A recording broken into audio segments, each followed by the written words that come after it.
أشرقت نفسي بنور من فؤادي۔ سوال یہ پوچھا گیا ہے کہ قربانی کن کن دنوں میں کی جا سکتی ہے۔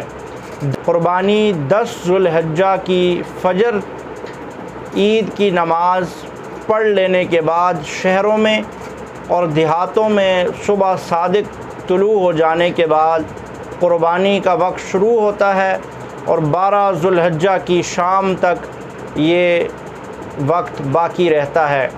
سب سے بہترین وقت، سب سے بہترین دن وہ 10 ذو الحجہ کا ہے، پھر 11 اور پھر 12 دن میں کسی بھی وقت قربانی کی جا سکتی ہے، مگر رات کو قربانی کرنا بہتر عمل نہیں ہے۔ اور سب سے بہتر یہی ہے کہ انسان 10 ذو الحجہ کو اپنی قربانی ادا کر دے۔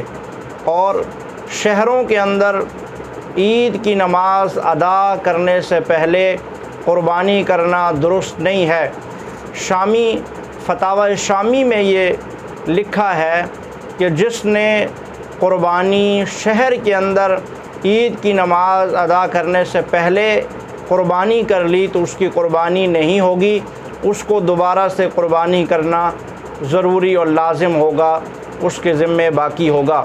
اور دیہاتوں کے اندر جب صبح صادق طلوع ہو جائے، صبح صادق کا وقت ہو جائے تو نماز عید سے پہلے بھی قربانی کرنا درست ہے، لیکن بہتر یہی ہے کہ عید کی نماز پڑھ لینے کے بعد قربانی کا عمل کیا جائے۔